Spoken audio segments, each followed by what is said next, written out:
Every year, human bodies break down in ways we struggle to repair.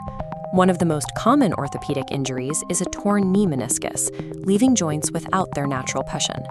But the crisis is far more severe for patients needing complete organ replacements.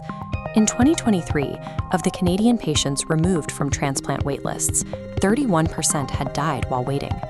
We currently have the technology to 3D print complex, rigid objects like titanium rocket nozzles and durable plastic parts. So why can't we load up a 3D printer and manufacture replacement human organs? The problem lies in the raw material.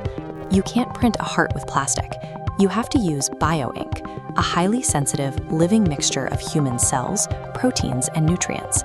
Unlike melted plastic or metal that rapidly cools and hardens into a rigid shape, bioink is extremely soft.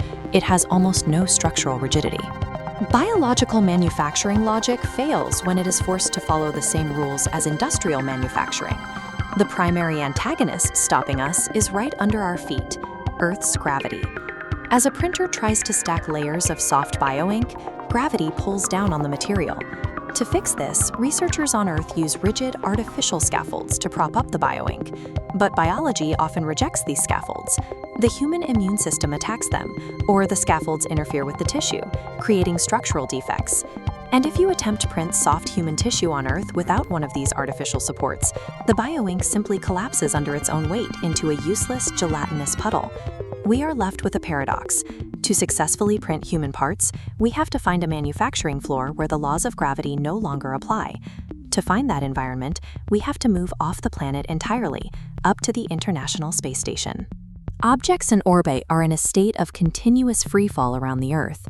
This creates an environment of microgravity, which essentially negates the perceived weight of anything inside the station.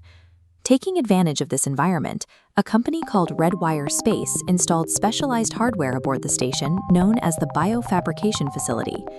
In 2023, they put this printer to the test and successfully manufactured a complete human knee meniscus in orbit.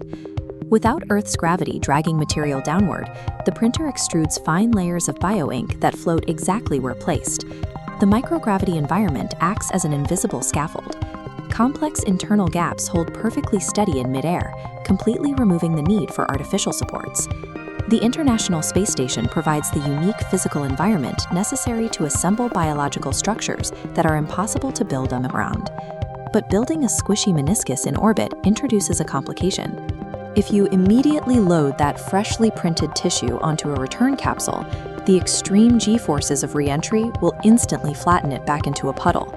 So instead of returning the tissues right away, astronauts transfer them into a bioreactor system, essentially a space gym. Inside this system, the tissue is incubated and biophysically conditioned for a period of 12 to 45 days. During this time, the living cells multiply and naturally form their own extracellular matrix, growing a dense, resilient internal scaffold of their own. This creates a two-step manufacturing loop. Microgravity allows the tissue to hold its shape, and the bioreactor gives it the structural strength needed to survive the return to Earth. That strength held up.